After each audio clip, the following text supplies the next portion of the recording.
Hello नमस्कार दोस्तों, आप सभी का स्वागत है हिंदी साहित्य के इस बैच के अंदर। आज हम बढ़ते हैं हमारी क्लास 14 पर। 14 क्लास हमारी 13 क्लास इससे पहले हो चुकी है। आज 14 नंबर की क्लास है जिसपे हम पढ़ रहे हैं क्या हिंदी साहित्य के इतिहास में आदिकाल हमारा चल रहा है। और इसमें भी हम रासो साहित्य का चौथा वीडियो पढ़ रहे हैं। टॉपिक पृथ्वीराज रासो से संबंधित प्रमाणिक अप्रमाणिक से संबंधित कुछ तथ्य यहाँ पे चल रहे हैं। ये बैच किसके लिए है प्यारे दोस्तों? स्पेशल बात करें तो सेकंड ग्रेड और स्कूल व्याख्याता फर्स्ट ग्रेड की अगर आप तैयारी करते हो बिल्कुल सही जगह पे ये बैच है आपका, ठीक है ना। बिल्कुल सही जगह पहुंचे हो आप। देखो नेट, पीजीटी, टीजीटी, डीएसएसबी की अगर आप एग्जाम देते हो तो वहां भी आपके लिए लाभकारी क्लास रहती है। सबसे मोस्ट जो क्लास अगर आप सेकंड ग्रेड फर्स्ट ग्रेड से संबंधित हिंदी आपका सब्जेक्ट है तो आपके लिए बहुत ही अच्छी साबित होने वाली है क्लास। बस ये है कि आपको बिल्कुल नोट्स बनाने पड़ेंगे, ऐसे कैसे क्लासों का रिवाइज करना पड़ेगा और शुरू से लेकर एंड तक क्लास पूरी नियमितता से बना रहना पड़ेगा। और आपको जो यहाँ पढ़ाया जाएगा वो बिल्कुल एकदम पर्याप्त रहेगा, आपको उससे ज्यादा आवश्यकता नहीं रहेगी। इसी को बार बार रिवाइज करते रहें मेरे प्यारे दोस्तों, ठीक है। बढ़ते हैं आज हमारी क्लास के अंदर और आपको क्लास अच्छी लगे तो शेयर और सब्सक्राइब भी जरूर कर लीजिए। चलो आगे की तरफ बढ़ते हैं। देखो पृथ्वीराज रासो से संबंधित कुछ महत्वपूर्ण तथ्य बचे हुए हैं जो चल रहे हैं। देखो प्यारे दोस्तों, होने में तो एक क्लास में सारा खत्म हो जाता है ये सब कुछ, पर क्लास हमें क्या है पूरे अच्छे तरीके से तैयार करनी है ताकि आपको बिल्कुल भी हानि ना हो।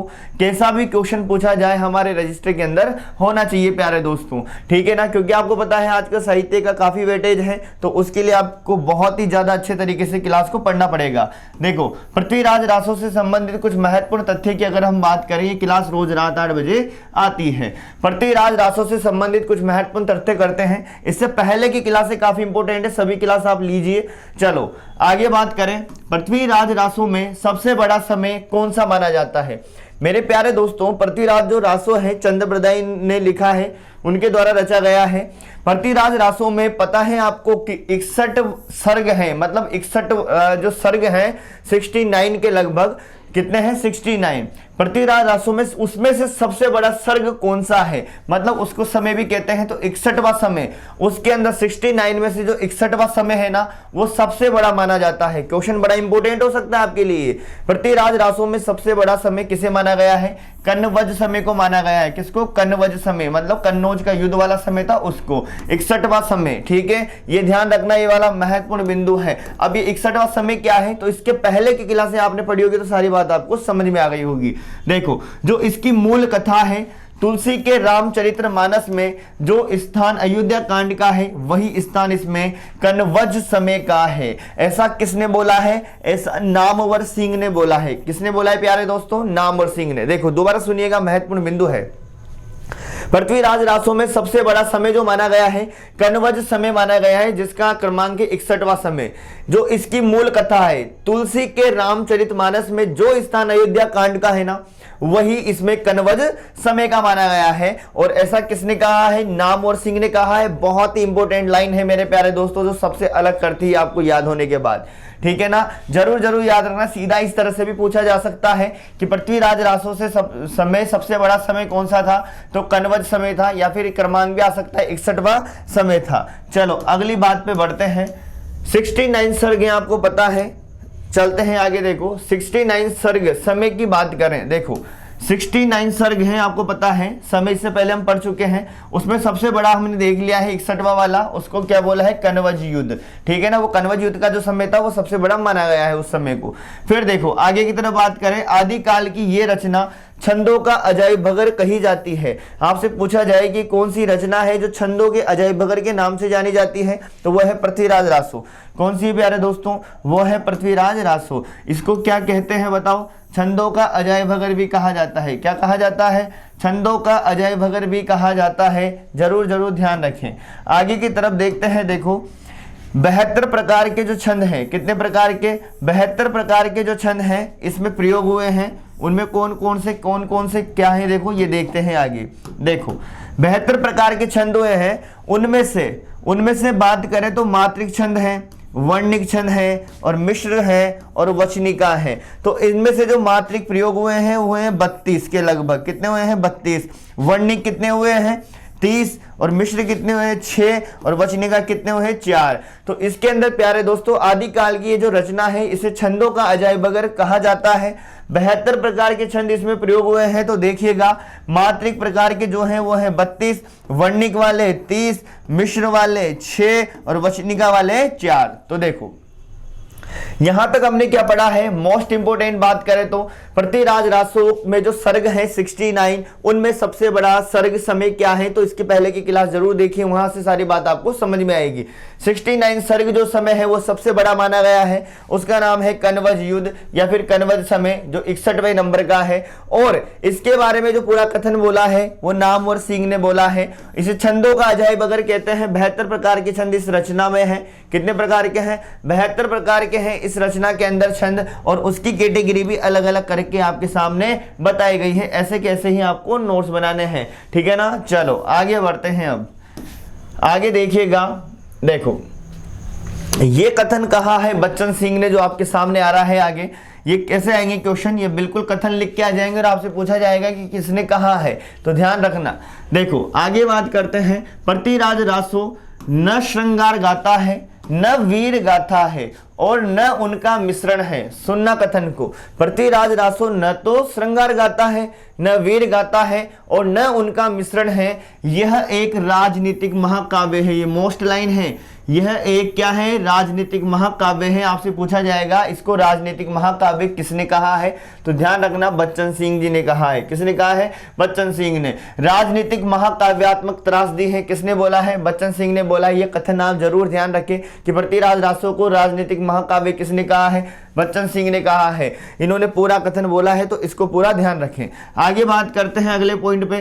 प्रतिराज रासो जाली ग्रंथ मानने वाले वर्ग। अब देखो जिन्होंने भी प्रतिराज रासो को क्या माना है? जाली ग्रंथ। जो मानने वाला वर्ग मतलब ग्रुप, जिन जिन व्यक्तियों ने माना है, वर्ग ने रासों में अरबी फारसी शब्दों के प्रयोग के आधार पर इसे जाली माना है। मतलब इस ग्रंथ को जिस वर्ग ने, जिस कैटेगरी ने, जिन व्यक्ति विद्वानों ने इसको क्या माना है बताओ? जाली ग्रंथ माना है। तो किसको आधार बना के माना है इन्होंने? तो रासों में अरबी फारसी शब्दों के प्रयोग के आधार पर इसे क्या माना है? जाली ग्रंथ माना है। ठीक है, आगे बढ़ते हैं। विद्वानों का वह वर्ग जो पृथ्वीराज रासो को प्रमाणिक ग्रंथ मानता है, इनका तर्क यह है कि देखो आगे बात समझना। मतलब अगली लाइन जो हम पढ़ने वाले हैं वो क्या है प्यारे दोस्तों? वो हम ये देखने वाले हैं कि वो वर्ग, कौन सा वर्ग जिन्होंने प्रतिराज रासो को क्या माना है? प्रमाणिक ग्रंथ माना है। तो इनका तर्क क्या है? मतलब इन्होंने जो प्रमाणिक माना है तो उन्होंने क्या तर्क दिया है कि हमने ये क्यों प्रमाणिक माना, उन तर्क के बारे में हम समझते हैं। जब अच्छे लेवल का क्वेश्चन आएगा ना तो ये क्लास आपको बहुत काम आएगी मेरे प्यारे दोस्तों, ठीक है ना। विद्वानों का वह वर्ग जो प्रतिराज रासो को प्रमाणिक ग्रंथ मानता है, इनका तर्क ये है कि अब किस आधार पर माना, देखो इन्होंने प्रमाणिक, इनका तर्क ये है कि किनका तर्क? उस वर्ग का जिसने पृथ्वीराज रासो को क्या माना है? प्रमाणिक माना है। तो पृथ्वीराज रासो की लघुतम प्रतियां जो मिली है उसमें इतिहास संबंधी अशुद्धियां नहीं है। एक तो इन्होंने ये क्या माना है? तर्क माना है। इन्होंने कहा है इस वर्ग ने कि पृथ्वीराज रासो की जो लघुतम प्रतियां हैं जो मिली है उनमें इतिहास संबंधी क्या है? अशुद्धियां नहीं है। फिर आगे बात करें, घटनाओं में 90 से 100 वर्षों का अंतर आनंद संवत के कारण आया है। मतलब घटनाओं में 90 से 100 वर्षों का जो अंतर है वो किसके कारण? आनंद संवत के कारण है। फिर देखो आगे बात करें, पृथ्वीराज रासो इतिहास ग्रंथ न होकर काव्य रचना है। ये बात भी इनमें बोली गई है, तो इसको समझना अच्छे से। देखो इस लाइन का आप ध्यान रखना। देखो आपसे पूछा जा सकता है असत्य असंगत के बारे में कि पृथ्वीराज रासो से संबंधित कौन सी बात सत्य कौन सी असत्य नहीं है। देखो पृथ्वीराज रासो इतिहास ग्रंथ न होकर एक काव्य रचना है, ये इस वर्ग का मानना है कि पृथ्वीराज रासो इतिहास ग्रंथ न होकर क्या है? काव्य रचना है। अतः इसमें ऐतिहासिक सत्य खोजना अनुचित है। इसमें ऐतिहासिक सत्य खोजना क्या है? अनुचित है।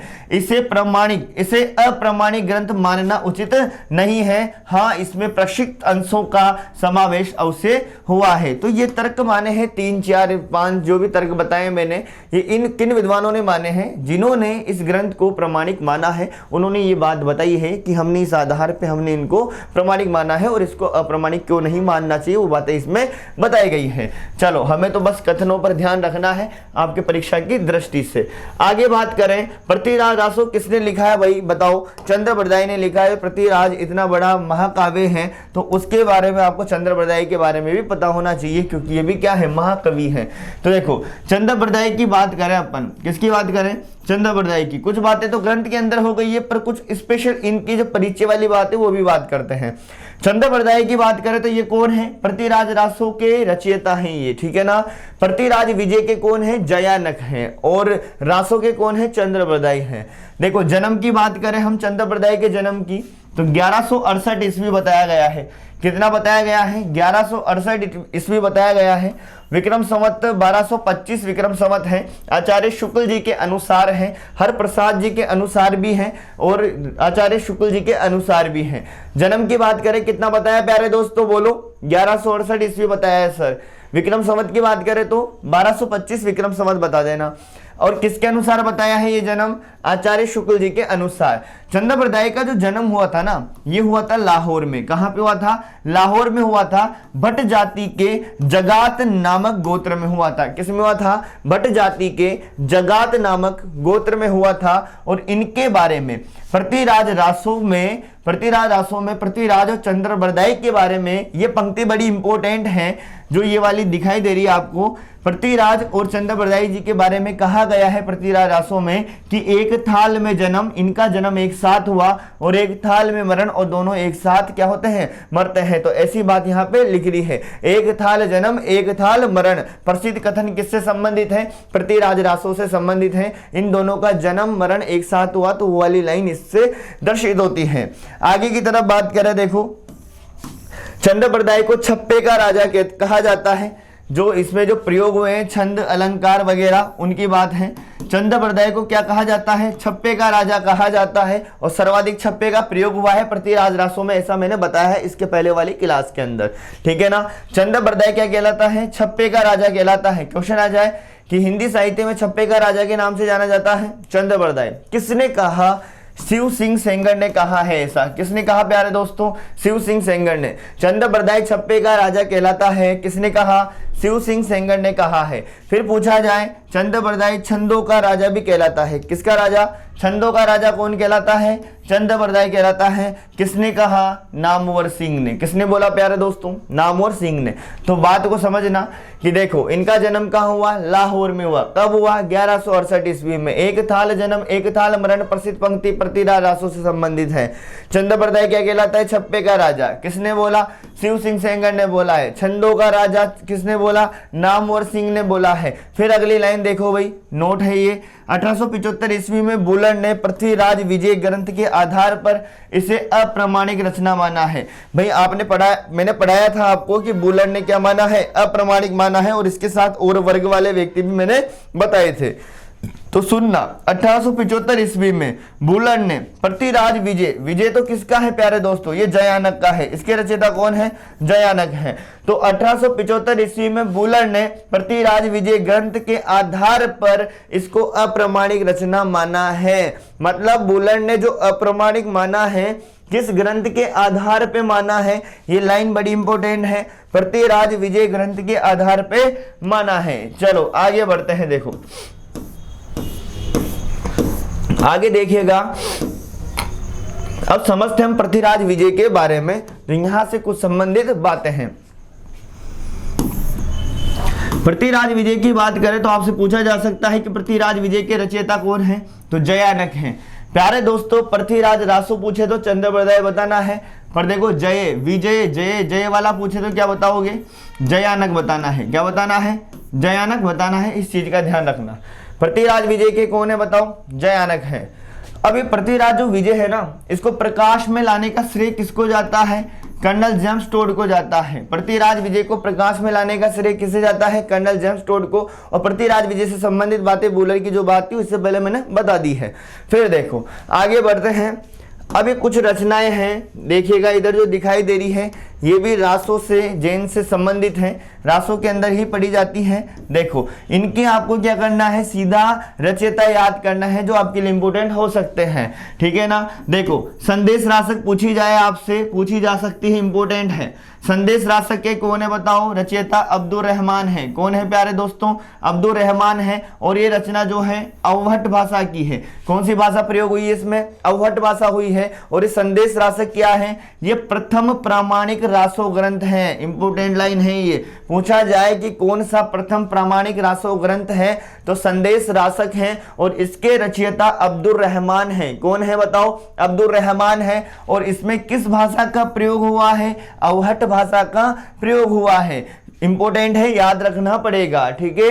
आगे देखो, आपसे पूछा जाए कि राम रासो के कौन है बताओ, तो ध्यान रखना माधव दास है। राम रासो माधव दास, ध्यान रखना, राम और माधव। राम रासो के कौन है रचयिता, माधव दास हैं। राणा रासो, ध्यान रखना, राणा दयाल कवि हैं। कौन है बताओ, दयाल कवि है। राणा रासो में क्या बताओगे, दयाल कवि। फिर देखो रतन रासो, रतन में क्या बताओगे, कुंभकर्ण। क्या बताओगे प्यारे दोस्तों, कुंभकर्ण। देखो संदेश रासक के कौन है, अब्दुल रहमान है। राम रासो के कौन है, माधव दास है। राणा रासो के कौन है, दयाल कवि है। रतन रासो के कौन है, कुंभकर्ण है। ये वाला भी ध्यान रखना, इंपोर्टेंट हो सकता है। सगत सिंह रासो, ठीक है। संगत सिंह रासो के कौन है, गिरधर चारण है। कौन है प्यारे दोस्तों, गिरधर चारण है। इस ग्रंथ के अंदर महाराणा प्रताप उनके भाई शक्ति सिंह की जानकारी है, ठीक है ना। सगत सिंह रासो के कौन है, गिरधर चारण है। शत्रु साल रासो के हैं राव डूंगर जी, ठीक है। और माकड़ रासो के हैं कीर्ति सुंदर। ये एक्स्ट्रा थे प्यारे दोस्तों, आपको यहाँ पे सबसे इंपोर्टेंट ये वाला याद रखना है। देखो सबसे इंपोर्टेंट, संदेश रासक के रचयिता कौन है, अब्दुल रहमान है सर। कौन सी भाषा है इसमें, अवहट भाषा है। यह प्रथम प्रामाणिक रासो ग्रंथ है। कौन सा, संदेश रास। राम रासो, राम और माधव दास। राणा कैसे, दयालु, दयाल कवि। रतन कुंभकर्ण, ठीक है ना। सगत सिंह रासो क्या क्या बताओगे, गिरधर चारण। शत्रुसाल रासो के राव डूंगर जी। माकड़ रासो के कीर्ति सुंदर। फिर देखो इधर, इस ऊपर वाली रचना से पहले इनको देख लीजिए। आपसे पूछा जाए पेथड़, इनको उतारना कैसे है, बिल्कुल एक्स्ट्रा में जैसे मैंने लिखे हुए हैं इस तरह से पूरा टॉपिक खत्म होने के बाद आप वहां पे नीचे नोट कर लीजिएगा, क्योंकि इंपॉर्टेंट रचना है, संदेश रासक पेपर में छप सकती है, ठीक है। देखो पेथड़ रास की बात करें तो पेथड़ रास के रचयिता कौन है बताओ, मंडलिक हैं। कौन से हैं, मंडलिक। अब ये इससे रासो ग्रंथ से ही रिलेट है, ये सब आपको ज्यादा नहीं सोचना, आपको तो ये सीधी याद करनी है बस, ठीक है ना। देखो पेथड़ रास के कौन है, मंडलिक। कौन है प्यारे दोस्तों, मंडलिक हैं। कौन है, मंडलिक। फिर देखो गाय सुकुमार रासो है ना, गाय सुकुमार रासो के कौन है, देलहनी है। गाय सुकुमार रासो के कौन है, देलहनी है। चलो ये ध्यान रखना। चलो आगे की बात करें, गाय सुकुमार रासो के रचयिता देलहनी है ना। गाय सुकुमार रासो के कौन है, देलहनी है। पेथड़ रास के कौन है, मंडलिक है, मंडलिक। चलो अब हम देखते हैं, यहाँ देखो कुछ बातें हैं जो हमीर रासों से संबंधित हैं। मतलब हमीर नाम के जो ग्रंथ होते हैं तो वहाँ हम कंफ्यूज हो जाते हैं, तो उसकी बातें मैंने यहाँ रखने का प्रयास किया है ताकि आपको दिक्कत ना रहे किसी भी प्रकार की। इस क्लास को जो भी लेता है वो बहुत ही आनंद के साथ सिलेक्शन तक पहुँचे, ये मेरा संकल्प है। देखो अब हमीर रासों की बात करें तो हमीर रासो के कौन है, सारंगधर या सारंगधर है, आपने जाना है। और एक हमीर रासो और है जिसमें जोधराज भी आता है, तो ऑप्शन के अनुसार काम करना। हमीर रासो की बात करें सारंगधर, पर जैसे ही हमीर रासो तो याद है आपको सारंगधर, पर जैसे ही पूछा जाए महाकाव्य है ना, जैसे हमीर महाकाव्य। अब महाकाव्य टेंशन मत लो, जो पेपर में आने वाला है उसको मैं अच्छे से याद करा दूंगा, ठीक है ना। जो से मान लो एक्स्ट्रा करंट है तो वो हमें नजर से गुजारने हैं, पर जो मोस्ट इंपोर्टेंट है वो कैसे भी करके याद करना है। हमीर महाकाव्य, अब देखो नाम ही महाकाव्य है। महाकाव्य पढ़ने के लिए आपके पास बड़े बड़े नयन भी होने चाहिए, ठीक है ना, जब तो आप अच्छे से पढ़ पाओगे आंखें। तो नयन चंद्र सूरी, तो हमीर महाकाव्य के कौन है रचयिता बताओ, नयन चंद्र सूरी है। और यहाँ पे देखो आप इधर हमीर हट, अब हट कौन करेगा, चंद्रशेखर, ठीक है ना। हमीर हट चंद्रशेखर। फिर देखो हमीर मदमर्दन, मर्द कौन, जय सिंह सूरी है ना। हमीर मदमर्दन कौन, जय सिंह सूरी। हमीर रायण है ना, इसमें क्या रहा है, रायण, मांडू व्यास, और ये है हमीर काव्य, जो मर्द है वही जय सिंह सूरी। देखो मोस्ट इंपोर्टेंट है हमीर रासो सारंगधर, हमीर रासो जोधराज कृत भी है। फिर देखो हमीर महाकाव्य नयन चंद्र सूरी, ठीक है ना, मर्द कौन, जय सिंह सूरी, ठीक है। देखो इधर मदमर्दन कौन, हमीर मदमर्दन जय सिंह सूरी, हमीर काव्य जय सिंह सूरी, हमीर हट चंद्रशेखर, हमीर आयन मांडू व्यास, ठीक है। तो ये सारी रचनाएं हैं जो हुई आज की क्लास में हमारे। अब फटाफट से मैं आपको रिवाइज करा देता हूं, देखो इस क्लास के बारे में।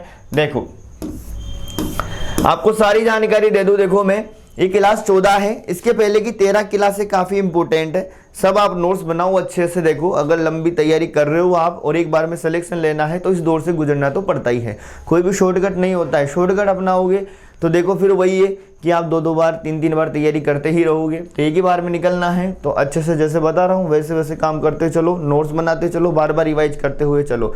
हाँ लगता जरूर है ऐसे कोई वैकेंसी नजर नहीं आती तो कि हम ऐसे पढ़ रहे हैं, तो उस वक्त क्या कर लेते हैं हम, उस वक्त कुछ नहीं कर पाते हैं। जब एकदम तैयारी नज़दीक हो हमारी तब कुछ नहीं होता है फिर, ठीक है ना। उस समय आपको रिलैक्स पॉइंट पे रहना है, बार बार रिवाइज करना है, अच्छे से उस समय को मतलब उस समय को अच्छा फील करना है और अच्छे से कॉन्फिडेंस लाना है। तो अभी के लिए मजबूती बनानी पड़ेगी आपको, अभी से उसको तैयार करना पड़ेगा, ठीक है। तो देखो ये क्लास 2nd ग्रेड स्कूल व्याख्याता में काफ़ी वेटेज है, साहित्य का बहुत इंपॉर्टेंट है। और यहाँ से आप नेट, पीजीटी, टीजीटी, डीएसएस बिल्कुल भी जहाँ हिंदी साहित्य आता है वहाँ बिल्कुल भी थंबनेल पे गौर ना करें आप कि हमारा 2nd ग्रेड लिख रहा है कि नहीं लिख रहा, 1st ग्रेड लिख रहा है नहीं लिख रहा। ये लिखना नहीं लिखना मैटर नहीं करता है, इसके अंदर क्या चल रहा है, कॉन्सेप्ट, कंटेंट, ये मायने रखता है, ठीक है ना। तो पूरे अच्छे से लेवल पे चल रहा है, टेंशन ना ले, क्योंकि कोई भी एग्जाम हल्का नहीं होता। आप 2nd ग्रेड को कमजोर ना समझे, स्कूल व्याख्याता को कमजोर ना समझे, कोई भी एग्जाम कमजोर नहीं है, इनमें से सब अच्छे लेवल पे हैं। बल्कि जो जितना नीचे का स्तर होता है ना उसमें काफी मजबूत पेपर होता है, ठीक है ना मेरे प्यारे दोस्तों। अच्छे से क्लास का रिवाइज करते रहो, थोड़ी देर रुकिएगा। देखो मैं आपको फटाफट बता देता हूँ। देखो हमने क्या पढ़ा है, संबंधित कुछ बातें पढ़ी है। प्रतिराग रासों के लेखक कौन, रचयिता कौन है, चंद्रवरदाई है। प्रतिराग रासों में सबसे बड़ा समय किसे माना है, कण्व समय को माना है। सर कौन सा बोलोगे उसे, 61वां समय बोलेंगे, ठीक है। जो इसकी मूल कथा है, तुलसी ने रामचरितमानस में जो स्थान अयोध्या कांड का रखा वही स्थान इसमें कण्व जी का समय रखा। किसने कहा, नामवर सिंह ने। 69 कितने हैं इसमें, सर्ग 69 है। सबसे बड़ा कण्व युद्ध माना है जो 61वां नंबर का है। आदिकाल की रचना छंदों का जय बगर कहलाती है। कौन सी रचना है जो छंदों का जय बगर कहलाती है, बताओ कौन सी रचना है छंदों का जय बगर कहलाती है, प्रतिराज रासो है, ठीक है। 72 प्रकार के छंद है इसके अंदर। मात्रिक कितने हैं, 32 हैं, ठीक है ना। मात्रिक 32, वर्णिक 30, वर्णिक 30, मिश्र 6, वचनिका 4, ठीक है ना। ध्यान रखना मेरे प्यारे दोस्तों, 32 मात्रा का ध्यान रखना, ठीक है, 30 वर्णों का ध्यान रखना और 4 वचन का ध्यान रखना और 6 मिश्र याद रखना। फिर देखो आगे की तरफ बढ़ते हैं। किसने कहा कि प्रतिराज रासो न तो श्रृंगार गाता है, न वीर गाता है और न मिश्रण है, राजनीतिक महाकाव्य है। बच्चन सिंह ने कहा है सर। प्रतिराज रासो जाली ग्रंथ माना है, किस आधार पे, अरबी फारसी शब्दों का प्रयोग आधार इसे जाली माना जाता है। उसके बाद बात करें, विद्वानों ने कुछ बातें कही हैं। कहा है कि प्रतिराज रासो की लघुतम प्रतियां मिली है, उनमें से अशुद्धियां नहीं है, उनमें अशुद्धियां नहीं है, ऐसा बताया है। ये लाइन ध्यान रखें आप। तो प्रतिराज रासो इतिहास ग्रंथ न होकर एक क्या है, काव्य रचना है, ऐसा भी बोला गया है। इस चीज का जरूर ध्यान रखना। फिर आगे बात करें, चंद्रवरदाई का जन्म 1168 ईस्वी लाहौर के अंदर का एक कथन ध्यान रखें। भट्ट जाति के ये ध्यान रखने, एक थाल जन्म एक थाल मरण प्रसिद्ध है। भट्ट जाति के हैं, जगात नामक गोत्र में हुआ है जन्म। चंद्रवरदाई को छप्पे का राजा, छंदों का राजा कहा है। छप्पे का राजा शिव सिंह सेकंड ने कहा है, छंदों का राजा नामवर सिंह ने कहा है। और 1875 में बुलर ने इसको जो अप्रमाणिक माना है वो प्रतिराज विजय के आधार पर ही माना है। प्रतिराज विजय की बात करें तो इसके रचयिता कौन है, जयानक है। प्रकाश में लाने का श्रेय किसे जाता है, कर्नल टोड को जाता है। हमीर रासो सारंगधर, हमीर रासो जोधराज याद रखना। हमीर महाकाव्य नयन चंद्र सूरी, हमीर काव्य जय सिंह सूरी, हमीर मदमर्दन जय सिंह सूरी, हमीर अट चंद्रशेखर, हमीर रायण मांडू व्यास। उसके बाद आपको संदेश राशक याद रखना है, अब्दुल रहमान, ठीक है ना मेरे प्यारे दोस्तों। ठीक है, धन्यवाद। शेयर जरूर करें क्लास को, सब्सक्राइब जरूर करें, नोट्स अच्छे से बनाएं, बढ़िया नोट्स बनाएं, ठीक है ना। हो सके तो रजिस्टर जो होता है ना, आधा पेज जो होता है इस तरह से वैसे बनाएं नोट्स, ठीक है। धन्यवाद।